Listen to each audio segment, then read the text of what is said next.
Hi, my name is Taylor Keefer, and this is my mapping project for Geography 356. I looked at gender pay gap versus maternity leave in Europe. So for my introduction, basically I'm trying to answer the question, is there a correlation between how much parental leave a country offers versus the gap in pay between men and women? By parental leave, they also offer paternity leave, or some companies do. It's not mandated by the EU. So I mostly looked at maternity leave, and there's a lot of variance in there as well, as far as women can work part-time, full-time, salaried.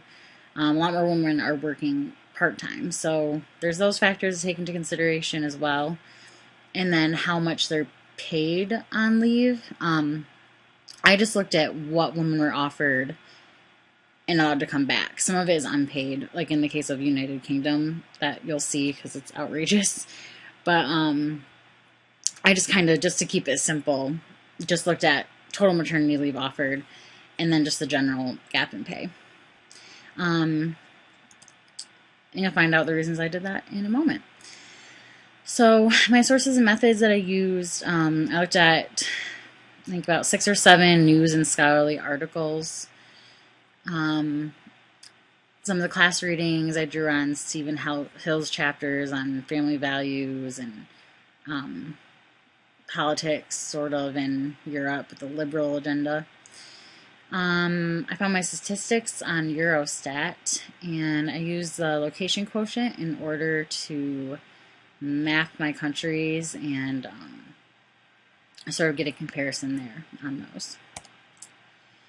So my prediction initially when looking into this is that I figured countries with more maternity leave would also have smaller wage gap between genders, just because of that more liberal European agenda over there, more equality, and then more focus on the family. So like spending vacation time, getting that 13th month of vacation, everything like that. Happier families will make better workers, sort of like that. So on to the maps. This is my weeks of maternity leave in Europe map. So as you can see, the darker purple is above the average. So if the location quotient, 1 being the average, purple is way above average. And those countries will be Norway, which has 45 weeks of leave, and the UK, which has 52, which is pretty nuts. And then the other end of the spectrum, my countries with the shortest maternity leaves are the extremely light blue colors. So those are things like Sweden, Belgium, and Germany, which should be able to find those since we've been doing geography. And then the EU 27 average I got was about 21.4. So that is about average. And then I think, let's see. So Italy sort of hit just at that average. I think they're like 1.0 or something on the location quotient. This is my other map, gender pay gap in Europe.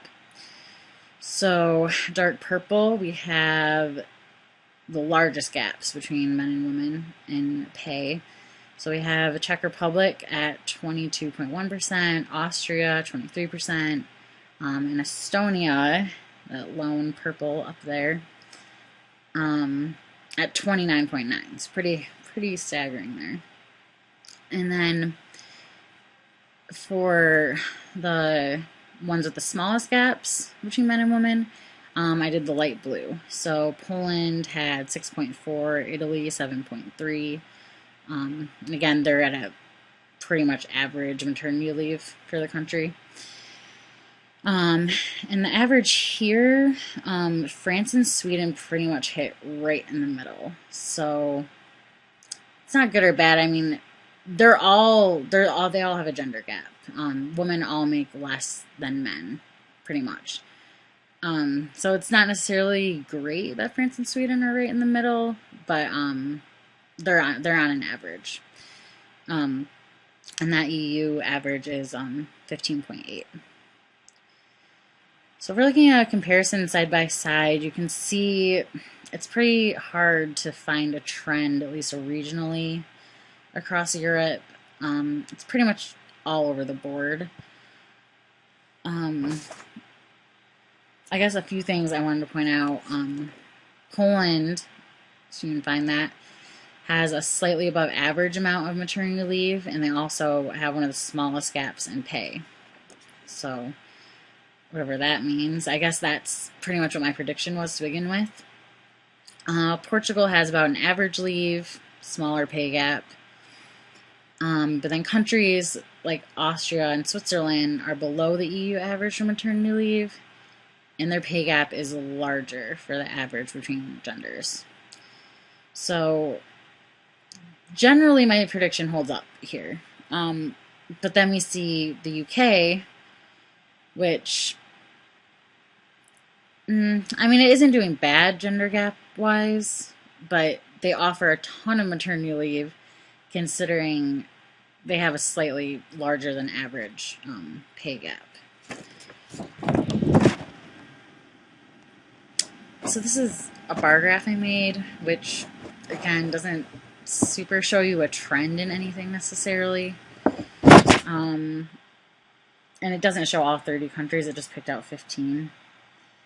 But some of the countries with shortest maternity leave are Iceland, Germany, and Sweden. I guess I'll take you back here so you can see that.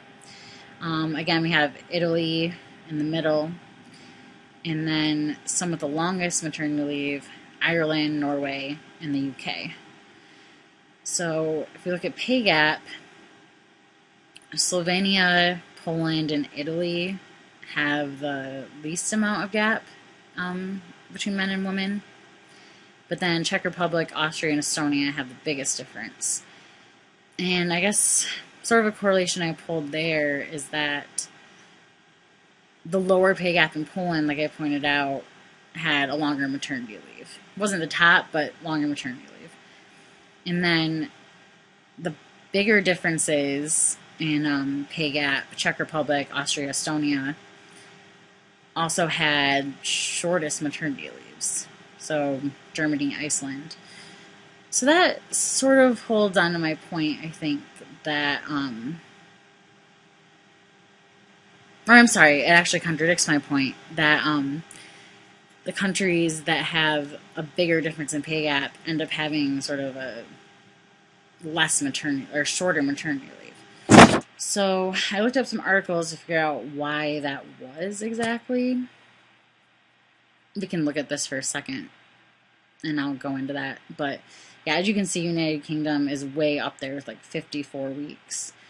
Netherlands is super high. Ireland, for whatever reasons. France is pretty even. You think about the kiddie stipends that they got because they weren't having a ton of kids to keep population growth up.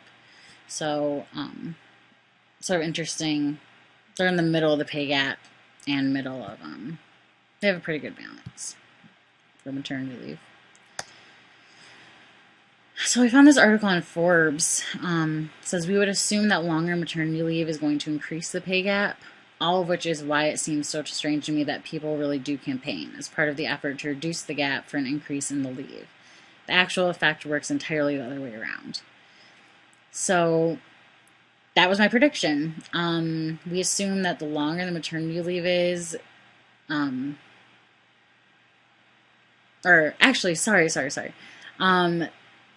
My prediction was that let's sort of the second part of that, which is what he didn't assume. We reduce the gap, we make more leave. But actually, when we close that gap, it makes it harder to have longer maternity leaves because we have women staying in jobs longer. So, okay, I'm going to go to the next one and try to explain it there. So this is something I found in the Pew Research Center. Some countries that offer more liberal parental leave policies have higher pay gaps. among men and women ages 30 to 34. So basically what they're saying is there are these gaps because women, they assume, are going to be out of the workforce for longer. So that way, when they are taking this longer maternity leave, they're not paying as much while they're gone. Kind of. So basically, what needs to happen is if parental leave can be split up more evenly amongst men and women, that would really lower the gap in that case. And then, of course, as this next slide shows, this is just about Germany, but it's a pretty big player in the EU, so it's relevant. The gender pay gap, widely discussed in Germany, had been calculated at 27% in 2006, so older data. But further analysis, however, revealed that the difference between the hourly wage of female and male employees decreases to 6% in circumstances such as economic sector and occupation, job tenure, skills level, working time, and parental leave are factored in. Investment in child care facilities would reduce the pay gap by enabling women to return to work and to work full time. So the Forbes article I looked at actually had a woman CEO of a company, saying that women sort of needed to make a choice as far as, do you want to be a mom or do you want to be a career woman? And I guess it's kind of a harsh reality because you want to think I can have it all. But what Europe is essentially trying to go towards, or what people believe they should be going towards, which is sort of throwing my prediction out the window as far as what I thought should have been the case. If we split up and have parental leave, parents of both genders both get that time off, and then the gender gap kind of decreases.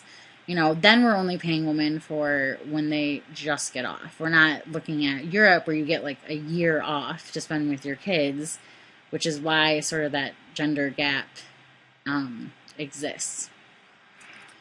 So, that was my presentation as far as those factors go.